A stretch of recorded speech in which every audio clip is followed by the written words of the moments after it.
Channel TV Jubilee hills ఎలక్షన్లకి మరి ఇంకెన్ని రోజుల సమయం కూడా లేదు. మరి ఈ నేపథ్యంలోనే కూడా పల్స్ అనేది చాలా చేంజ్ అవుతున్న పరిస్థితి. మరొక పక్కంగా సర్వేలు కూడా వెల్లడిస్తున్నారు. మరి సర్వేల ఆధారంగా కూడా జనాలు ఎట్లా ఉన్నారు ఏందనేది కూడా కొంత ఆందోళన కలిగించే పరిస్థితి కూడా ఉంది ఈ సర్వేల ఆధారంగా. మళ్ళీ అదే విధంగా కూడా కొంత సైలెంట్ ఓటింగ్ జరిగే అవకాశం కూడా ఉందని చెప్పి చెప్తున్న పరిస్థితి. ప్రస్తుతానికైతే మనం ఇక్కడ ఎర్రగడ్డలో ఉన్నాం. ఒకసారి మాట్లాడించే ప్రయత్నం అయితే చేద్దాం. నమస్తేనే. నమస్తే. ఏం పేరే? నా పేరు యూసుఫ్. ఎట్లా ఉంది ఇప్పుడు జూబ్లీ హిల్స్లో ఎలక్షన్స్ నడుస్తున్నాయి? టఫ్ ఉందా బాగా? జూబ్లీ హిల్స్లో ఇద్దరు టఫ్ ఉంది, కాంగ్రెస్ టీఆర్ఎస్, ఇంకా ఎవరు లేడు. బీజేపీ ఏం లేదు, బీజేపీకి అంత లేదు సీన్. టీఆర్ఎస్ కాంగ్రెస్. ఎందుకు కాంగ్రెస్ అంటే నవీన్ ఇక్కడ లోకల్లో ఆయన హడావుడి ఎక్కువ చేస్తున్నారు. అయితే టీఆర్ఎస్ అయితే పాత మనిషి కదా, ఆయన ఊడిపోయిండు మన ఎమ్మెల్యే గోపీనాథ్, ఆయన పాత మనిషి ఉన్నా కాబట్టి అది కూడా బాగా నడుస్తుంది. ఏదొచ్చే అవకాశం ఉంది? ఎక్కువ అవకాశం అయితే కారు వస్తుందమ్మా. తప్పకుండా వస్తుంది. అంతగానంగా ఏం చేసింది కారు? ఆయన ఇగో హిందూ కానీ ముస్లిం కానీ ఎవరైనా కానీ వాళ్ళు మంచిగా మాట్లాడతారు. ఇది కావాలంటే ఇవాళ లేకుంటే రేపు చేస్తారు. ఒకటి గ్రౌండ్ తయారు చేసిండు మా వాళ్ళది. మీ బతుకమ్మలో ఆ గ్రౌండ్ వాడాలి, నమాజ్కి ఈద్గా నమాజ్ వాడాలి.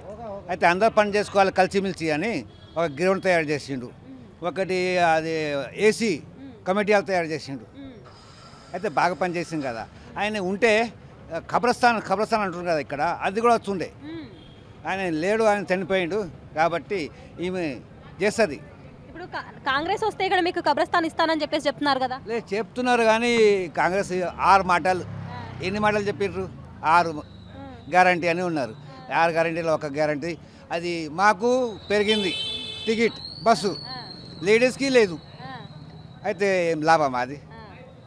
మీరు ఇంట్లో ఉంటే మేము పనికి పోతాం కదా, బస్సులో పోతే 40 రూపాయలు ఇస్తున్నాం. 40 రూపాయలు ఇస్తే అదే మీది మా మీద ఇస్తుంది కదా, లేడీస్ది బరువు మా మీద ఇస్తుంది. అయితే తక్కువ ఏం చేసి ఫ్రీ ఏం చేసిండమ్మా? ఫ్రీ ఏం లేదమ్మా. మైనారిటీల ఓట్లన్నీ కాంగ్రెస్కి ఉన్నాయని చెప్పేసి అనుకోవచ్చా? లేదు, మైనారిటీస్ కొన్ని వస్తుంది కానీ ఈ ఎంఐఎం వాళ్ళు వీళ్ళు ఉన్నారు కదా, వాళ్ళు వస్తే ఏం చేస్తారు? పాలిటిక్స్ ఇది. ఎంఐఎం వస్తే ఓటు వస్తుంది అని అనుకుంటున్నారు, రాదు. అది మనసులో ఉండాలి. ఎవరు పని చేస్తున్నారు, ఎవరు పని చేస్తలేరు అని మనసులో ఉండాలి కదమ్మా. ఎవరైనా మనసులో ఉండాలి. ముసలమ్మ ఉన్నారు చాలా, వాళ్ళకి ఇప్పటి వరకు పింఛన్ రాలేదు, ఏం రాలేదు.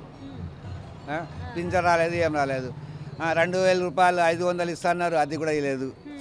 మా పిల్లలకి 5,000 ఇస్తున్నారు, అది లేదు. మళ్ళీ ఏం అయితే ఇప్పుడు టఫ్ నడుస్తుంది కానీ గ్యారంటీ అయితే కార్ వస్తుంది. నమస్తే అన్న. నమస్తే. ఏం పేరే? సయ్యద్ రిజ్వాన్. ఎట్లా ఉంది ఇక్కడ ఎలక్షన్స్ రాబోతున్నాయి? టఫ్ ఉంది అంటున్నారు బాగా. బాగా టఫ్ ఉన్నాయి. ఏదొస్తే అవకాశం ఉంది ఇక్కడ? అది ఓకే, నవీన్ అన్న కాంగ్రెస్, నవీన్ అన్నకి సపోర్ట్ చేస్తారు. ఎందుకు నవీన్ అన్న అంటే? కాంగ్రెస్ పార్టీ మైనస్ ఉంది, క్యాండిడేట్ స్ట్రాంగ్ గా ఉన్నా అని చెప్పేసి చెప్తున్నారు కదా. नवीन अन्ना क्या है, अच्छे आदमी है नवीन अन्ना क्या है, एजुकेटेड पर्सन है. आज तक उन्होंने किसी को गरीब को ये नहीं करे. क्या है, किसी का घर बन रहा, ये बन रहा, तो आके किसी को डिमांड नहीं करे, ये नहीं करे, किसी को जुल्म नहीं करे, किसी को पैसे जियो बोल के पैसे वसूल नहीं करे. नवीन अन्ना क्या है, एक अच्छा आदमी है. इसलिए हम क्या है काम नवीन अन्ना के इसमें काम करना है हमको, और दूसरा कुछ भी नहीं. इसलिए नवीन अन्ना क्या है, अच्छा आदमी है बोलते नवीन अन्ना को जिताना है बस. కూడా బీఆర్ఎస్ గెలుస్తుందని చెప్పేసి చెప్తున్నారు కదా. बीआरएस उन्हें सर्वे का क्या है ना, जो काम कर रहे हैं नवीन अन्ना के हाथ से काम करेंगे इंशाल्लाह बराबर नवीन अन्ना को जितेंगे, बड़ी मेजॉरिटी से बराबर जितेंगे नवीन अन्ना को. ఒకవేళ గెలిచినా కానీ పెద్ద మెజారిటీ ఏమి ఉండదు, ఒక 6 నుంచి 8 వేల మధ్యలోనే ఉంటుందని చెప్పేసి చెప్తున్నారు కదా. हिंदी में बोलो. మెజారిటీ ज़्यादा नहीं आते पूछ रहे ना. अब मेजॉरिटी क्या है मैडम, सेकेंडरी है. मेजॉरिटी का कुछ भी नहीं है, सेकेंडरी है. बस क्या है, नवीन अन्ना अच्छा आदमी है बोलते नवीन अन्ना को देख के काम करना है बस. ఇక్కడ కాంగ్రెస్ పార్టీ వస్తుంది. చెప్తున్నారు కాంగ్రెస్ పార్టీ అంటే నవీన్ అన్న అంటే ఒక మనిషిలో ఒక హార్ట్, ఒక వ్యక్తి అని నవీన్ యాదవ్ అంటే అందరికీ ఇప్పుడు పదవి ఇచ్చిర్రు. కాంగ్రెస్ పార్టీ అని ఏం లేదు. నవీన్ అన్న అంటే మన జూబ్లీ డివిజన్ అందరికీ సపోర్ట్ ఇచ్చిండు. మన కరోనా టైంలో అట్లాంటివి ఏమన్నా అయితే చాలా పనులు చేసిండు నవీన్ యాదవ్ అని. నవీన్ అన్నతోని గెలుస్తాడని మనకు హోప్ ఉంది. అంటే చెప్తున్నారు ఖచ్చితంగా కాంగ్రెస్ గెలుస్తుందని. 100% కాంగ్రెస్ వస్తుంది. ఎందుకు కాంగ్రెస్ అంటే నవీన్ అన్న ఒక కాంగ్రెస్ వేరే వాళ్ళకి ఒకవేళ ఇస్తే అప్పుడు చెప్తుండే అరే రాదు అది ఇది అని. కాంగ్రెస్ అంటే ఎట్లుందంటే ఇప్పుడు నవీన్ అన్న అందరికీ గ్యాదరింగ్ చేయాలి. అంటే ఇప్పుడు ఇక్కడ పార్టీని చూసి కాకుండా పర్సన్ చూసి ఓటేస్తారు అంటున్నారా? అంతే అంతే అంతే అంతే ఎందుకంటే నవీన్ అన్న అంటే చాలా యంగ్ పర్సన్ అండ్ డబ్బు గురించి ఏమైనా ఉన్నా అందరికీ హెల్ప్ చేయాలి, పేదోళ్ళకు మంచిగా చూసుకోవాలి, ఇల్లు లేని వాళ్ళకు ఇల్లులు చూడాలి, అలాంటి వాళ్ళకు కొంతమందికి చాలా మంచిగా చేసిండు. అప్పుడు పదవి లేకున్నా మంచిగా చేసిండు, ఇప్పుడు పదవి ఇస్తే ఇంకా మంచిగా చేస్తాడు. అందుకే మేము కోరుకుంటున్నాం నవీన్ అన్న రావాలి 100%. ఏం పేరే? నా పేరు మొహమ్మద్ అయ్యూబ్ ఖాన్. ఎట్లా ఉంది ఇప్పుడు జూబ్లీస్లో ఎలక్షన్స్ నడుస్తున్నాయి, మీ అంటే మైనారిటీ ఓట్లన్నీ కాంగ్రెస్కి ఉన్నాయా? కొంతమంది అక్కడ ఉన్నారు, కొంతమంది ఇక్కడ ఉన్నారు. ఎట్లా ఉంది, టఫ్ ఉందా బాగా ఎలక్షన్? టఫ్ ఉంది, చాలా టఫ్ ఉంది. అవునా? ఏదొచ్చే అవకాశం ఉంది? ఎవరు వస్తే కూడా తక్కువ మెజారిటీ తక్కువ ఓట్లతో వస్తారు. ఎవరు వస్తే కూడా ఎవరు గెలిస్తే కూడా ఎవరు అదృష్టం ఉందో చెప్పలేము మనం. ఎవరు గెలిచినా కూడా కాంగ్రెస్ గెలిచినా కూడా బీఆర్ఎస్ గెలిచినా కూడా కాంగ్రెస్ బీఆర్ఎస్ పక్క మధ్యలో ఇంకా ఎవరు గెలిచారు. కానీ ఎవరు గెలిచినా కూడా తక్కువ ఓట్లతో గెలుస్తారు. అంతేనా? అంటే తక్కువ ఓట్లు అంటే అందాజు ఎంత ఉండొచ్చే? ఒక 6-8 వేలతోనే గెలుపు ఉంటుంది. ఓకే, మరి పెద్ద తేడా ఏమి ఉండదు. పెద్ద తేడా ఏమి ఉండదు. ఎట్లుండే కాంగ్రెస్ ఎట్లా ఉంది ఇప్పుడు? మైనారిటీకి సంక్షేమ పథకాలు అందుతున్నాయా? కాంగ్రెస్ కూడా అట్లానే ఉంది, బీఆర్ఎస్ కూడా అట్లానే ఉంది. బీఆర్ఎస్ టైంలో ఏమైనా వచ్చినాయా సంక్షేమ పథకాలు? బీఆర్ఎస్ టైంలో బీఆర్ఎస్ కూడా నడిపించింది. ఇప్పుడు కాంగ్రెస్ టైం ఉంది, కాంగ్రెస్ కూడా నడిపిస్తుంది. అంతే. కొడంగల్లో ఇప్పుడు అంతా అవి 3 ఖబరస్థాన్లు, మసీద్, దర్గా ఇర్గా అంతా కొట్టేసారు. అందుకే కొన్ని తుర్కోళ్ళు అక్కడ ఉన్నారు, కొన్ని తుర్కోళ్ళు ఇక్కడ ఉన్నారు. ముస్లిమ్స్ సగం అక్కడ ఉన్నారు, సగం ఇక్కడ ఉన్నారు. ఇప్పుడు మీ దాంట్లోనే అజారుద్దీన్కి మైనారిటీ సంక్షేమం ఇవ్వడం జరిగింది. ఇప్పుడు మైనారిటీలందరికీ మంచి జరిగే అవకాశం ఉంటుంది కదనే? ఏం అవకాశం ఏం పెట్టుకోలేం. అంతేనా? వీళ్ళ టైంలో వీళ్ళు కూడా అట్లనే చేసారు, టీఆర్ఎస్ వాళ్ళు కూడా అట్లనే చేసారు. ఇప్పుడు కాంగ్రెస్ ప్రభుత్వంలో ఇప్పుడు నెల కిందనే చేసారు వీళ్ళైతే. కొడంగల్లో 3 ఖబరస్థాన్లు, దర్గా, మసీద్ అది అంతా ఎరగొట్టారు. సార్ ఏం పేరు? అజయ్. ఎట్లా ఉంది ఇప్పుడు జూబ్లీస్లో ఎలక్షన్స్ వస్తున్నాయి, బాగా టఫ్ ఉందని చెప్పేసి చెప్తున్నారు. చాలా టఫ్ ఉంది మేడం. హిందీ మీద దిగుతాం, హిందీ మీద బాత్ కర్తే.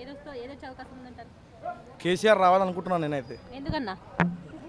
ఎందుకు కేసీఆర్? क्या इधर चले गए तुम? आओ फिर सही बोल रहा हूँ भाई. अरे वहाँ रिकॉर्डिंग चल रहा है, वहाँ बात हाँ मैडम. కేసీఆర్ ఎందుకంటున్నారు? కేసీఆర్ ఎందుకంటే 10 years రూల్ చేసిండు కాదు మేడం, మంచిగానే చేసిండు. మంచిగా చేయని లేదు, మంచిగా చేసిండు.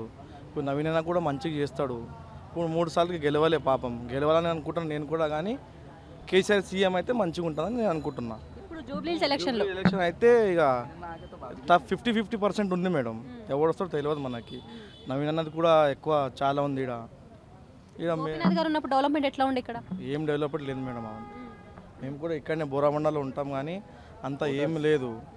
అంతకంతా చేసిండు, లేదని లేదు. ఇప్పుడు నవీన్ అన్న వస్తే చేస్తాడు అనుకుంటున్నాం, మేమైతే చేస్తాడు అనుకుంటాం. కాంగ్రెస్ పరిపాలన అంటే ఎట్లా, ఏం చెప్తారు? కాంగ్రెస్ పరిపాలన అంతా మనకు లేదు మేడం, అంతా వేస్ట్ అనిపిస్తుంది నాకైతే. ఇప్పుడు ముఖ్యమంత్రి గారు ఇక్కడికి వచ్చి సభలు పెడుతున్నారు, సభలలో స్పీచ్లు ఇస్తున్నారు. సో ఆయన కేటీఆర్ గురించి కావచ్చు, కేసీఆర్ గురించి కావచ్చు, ప్రతిపక్షంలో ఉన్న వాళ్ళ గురించి మాట్లాడే వే ఏదైతే ఉందో అది కరెక్టే ఉందా? వీళ్ళిద్దరు దుష్మని చేసుకుంటారు మేడం. ఆయన తిడతాడు, ఈయన తిడతాడు, అంతే ఏదైనా పని. ఇంకా ఏమైతలే, ఆడ తిట్టడమే జరుగుతుంది. ముందు ఎట్లా సాగాలి ఏం వాళ్ళకి తెలియట్లేదు. రేవంత్ రెడ్డి సీఎం సార్ ఆయన తిడతాడు, కేటీఆర్ సార్ ఈయన తిడతాడు, అంతే కథం ఇక. నమస్తే అన్న, ఏం పేరు? ఎట్లా ఉంది ఇక్కడ జూబ్లీస్ ఎలక్షన్స్ వస్తున్నాయి? జూబ్లీస్ ఎలక్షన్లో అందరూ మన ప్రజలైతే మొత్తం కాంగ్రెస్ మీద ఇటు హామీలు అని చెప్పేసి ఏవి నెరవేరుస్తారని చెప్పేసి బీఆర్ఎస్ వైపే చూస్తున్నట్టు కొడుతుంది ప్రజలందరూ. ఎందుకంటే వాళ్ళ హామీలు ఒక్కడు కూడా నెరవేర్తలేము కాబట్టి బీఆర్ఎస్ వైపే చూస్తున్నట్టు కేసీఆర్ కావాలని కోరుకుంటా ఉన్నారు. అందుకోసం ఈ ప్రజలందరూ కూడా ఎక్కడ పోయినా కూడా మేము ప్రజలందరం ఏం చేస్తున్నామంటే ఖచ్చితంగా బీఆర్ఎస్ వైపుకే ఓటేయాలని చూస్తున్నాం. ఎట్లా ఇప్పుడు ఇటు బీఆర్ఎస్ తరపు నుంచి వెళ్ళి కూడా సునీత గారు అంటే క్యాండిడేట్ వీక్ ఉన్నారు, పార్టీ బాగున్నా కానీ క్యాండిడేట్ వీక్ ఉన్నారని చెప్పేసి చెప్తున్నారు కదా. అటువైపు కాంగ్రెస్ వైపు ఉన్న నవీన్ యాదవ్ ఎవరైతే ఉన్నారో ఆయన చాలా స్ట్రాంగ్ ఉన్నారని చెప్పేసి చెప్తున్నారు కదా. నవీన్ యాదవ్ గారు కూడా స్ట్రాంగ్ ఉన్నారని మేము అంటలేము. అధికార పార్టీ ఉన్న వాళ్ళు కూడా పోస్ట్ చేస్తున్నట్టు ఉన్నది. అదేవిధంగా మన బీఆర్ఎస్ పార్టీ వాళ్ళు కూడా చేసినటువంటి కేసీఆర్ చేసిన పనులు కూడా దానికి ఇప్పుడు కూడా మర్చిపోలేని రోజులు ఉన్నాయి కాబట్టి ప్రజలు కేసీఆర్ వైపుగా కోరుకుంటా ఉన్నారు. కానీ అక్కడ నవీన్ యాదవ్ స్ట్రాంగ్ ఉన్నా పర్వాలేదు. మాకేంటంటే కేసీఆర్ గారు చేసినటువంటి పనులను ఇప్పుడు కూడా సారే కావాలని మళ్ళీ గుర్తు చేసుకొని ప్రజల వైపే పోతున్నాడు. టీఆర్ఎస్ వైపుకే మొగ్గు చూపుతున్నారు ప్రజలందరూ. ఆల్రెడీ అక్కడ కాంగ్రెస్ గెలుపు ఖాయమైపోయిందని చెప్పి చెప్తున్నారు కదా. ఇక ప్రజలు డిసైడ్ చేస్తారండి, మనం ఎట్లా డిసైడ్ చేస్తాం? అది ప్రజల వైపు తీర్పు, ప్రజల వైపు. సర్వేలు అనేవి ఇప్పుడు ప్రతి ఒక్కరిలో భయాన్ని కలిగిస్తున్నాయి. సర్వేలలో కూడా కాంగ్రెస్ గెలుస్తుందని చెప్పేసుకుంటున్నారు కదా. ఈ సర్వేలన్నీ కాంగ్రెస్ గెలుస్తాయని కొన్ని యూట్యూబ్ ఛానల్ వాళ్ళు ఏదో చేస్తూ ఉన్నారు. అది కాదు. మేము ప్రజల వైపు అయితే మేమైతే టీఆర్ఎస్ వైపు కొడతా ఉంది. ప్రజలు మొత్తం టీఆర్ఎస్ వైపు కోరుకుంటారు, కేసీఆర్ని కోరుకుంటారు.